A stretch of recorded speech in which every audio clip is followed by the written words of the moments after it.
Hello, আমি চলে এসেছি তোমাদের কাছে আজকে একটা নতুন ব্লগ নিয়ে। কালকে আমি অলরেডি বলেছিলাম যে উইকেন্ড আমার কাছে একটা অন্যরকম আলাদাই নতুন আনন্দের সময়। তো আজকে শনিবার, আমার আজকে একটা অন্য প্ল্যানিং আছে, বেরোবো একটু আমি, তাই একটু সাজুগুজু করে নিয়েছি হালকা। তো এবার সাজুগুজু হয়ে গেছে, আমি বেরিয়ে পড়বো। তো দেখো, আমি একটা আজকে নতুন ব্যাঙ্গেল পরেছি, তো সেটাও আজকে তোমাদেরকে দেখাবো।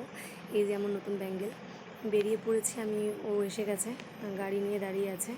তো ভিডিওর সামনে কিছুতেই আসবে না, বলছে না আমাকে ভিডিওর সামনে আনবি না, ভিডিওর সামনে আনবি না। তো এসেই গেছে, তাও ভিডিওর সামনে আনফর্চুনেটলি। তো রাস্তায় যাচ্ছি আজকে।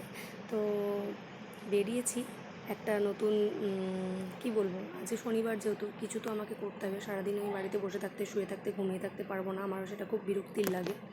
তো যাচ্ছি একটা জায়গায়, তো যেতে যেতে তোমাদেরকেও সেই জায়গায় নিয়ে যাবো, দেখাবো তোমাদেরকে, তোমরাও সাথে থাকবে আমার সাথে।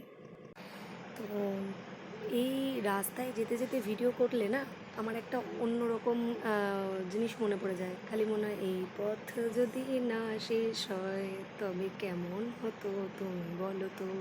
যাই হোক, ব্লগ করতে করতে যখন মাঝখানে আমি মাঝে মধ্যে বক করছিলাম, তো ও ভাবছিল যে আমি হয়তো ওখানেই তখন ব্লগ স্টার্ট করে দিয়েছি। ও মাঝে মধ্যে চমকেও যাচ্ছিলো, আসলে নতুন নতুন ভিডিও করছি তো, তাই ও একটু অবাক হচ্ছিল। তো যাই হোক, যেতে যেতে দেখাবো। রাস্তাঘাট সবাই দেখছে। যেখানে যাচ্ছি জায়গাটা আমার খুব পছন্দের জায়গা। অ্যাকচুয়ালি শনিবার রবিবার আমার বাড়ি থেকে বেরোতে পারলে সব জায়গায় আমার কাছে খুব পছন্দের জায়গা হয়ে ওঠে। আমি ঘরের মধ্যে বন্দি হয়ে বসে থাকতে পারি না। মানে ল্যাদ খেতে ভালো লাগে, তবে ল্যাদ খাওয়াটাও একটা লিমিটেড টাইম অবধি আমার ভালো লাগে, তারপর আর ভালো লাগে না। তো যাই হোক, বলতে বলতে চলে এসেছি আমি সেই আমার পছন্দের জায়গায়। মানে এটা আমার কাছে যেন খুব স্বপ্নের স্বর্গের জায়গার অনুভূতি আসে। মানে আমার শত ক্লান্তি থাকলে সেই ক্লান্তি আমার এই জায়গায় আসলে মিটে যায়। হাতিবাগান, আমি হাতিবাগানে চলে এসেছি। হাতিবাগানের ভিড় দেখলে সবাই চিনতে পারবে। কিন্তু আমি হাতিবাগানে কী করতে এসেছি? সবাই তোমরা কী ভাবছো যে আমি শপিং করতে এসেছি? শপিং?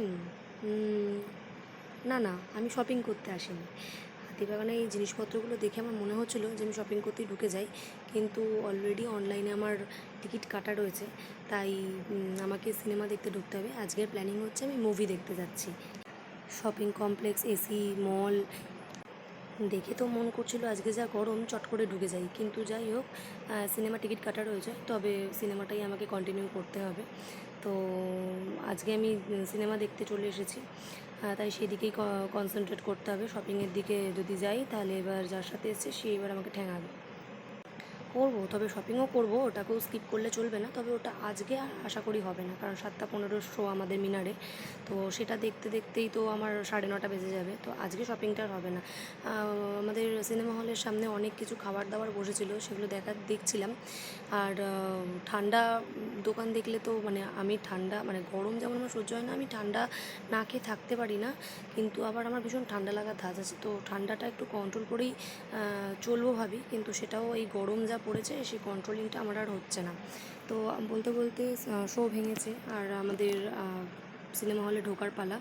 তো সিনেমা দেখতে ঢুকছি এবার আস্তে আস্তে। এই যে আমি ঢুকছি সিনেমা হলে, তো দেখিয়ে দিচ্ছি তোমাদেরকেও। আমি সিনেমা হলে ঢোকার সময় কিছুটা ক্লিপ আমি তুলেছি, তো সেটাই তোমাদের সাথে দেখাচ্ছি। তো এবার আমাদের মুভি টাইম স্টার্ট হবে। মুভি টাইম শেষ হয়ে এবার আমি আবার বাড়ির পথে রওনা নিয়েছি। এই হচ্ছে আমার আর এক পছন্দের জায়গা, মানে অদ্ভুত শান্তির জায়গা আমার। মানে কিছু কিছু জায়গা রয়েছে যেগুলো আমার খুব পছন্দের, শান্তি এবং প্রিয় জায়গা। যেমন হচ্ছে এটা গঙ্গার ঘাট তার মধ্যে একটা। সত্যি আমার কাছে খুব শান্তির আর খুব প্রিয় পছন্দের জায়গা। আমি প্রায়শই ওকে বলি, বাড়ি যাওয়ার সময় বাবা যখন আমি বেরোই তখনই বলি আমাকে গঙ্গার ঘাট দিয়ে নিয়ে চলো, গঙ্গার ঘাট দিয়ে নিয়ে চলো, আমি গঙ্গার ধার দিয়ে যাব।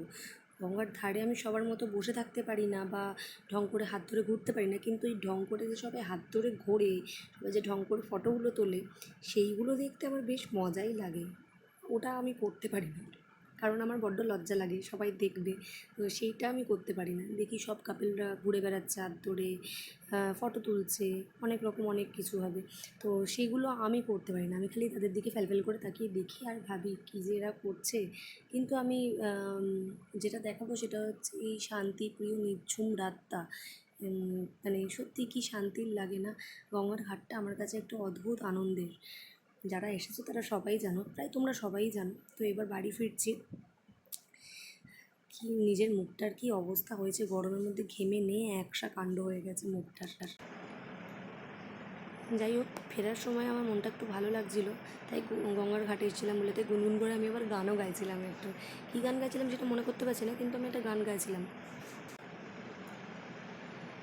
তো যাই হোক, শনিবারটা এই করে শেষ হয়ে গেল। আমি গঙ্গার শুরু করলাম সন্ধে দিয়ে, সন্ধেবেলা মুভি দেখতে গেলাম, হাতিবাগান মার্কেটে ঘুরলাম একটু, ঘুরে মুভি দেখে আবার গঙ্গার ঘাট দিয়ে আমি ফিরছি।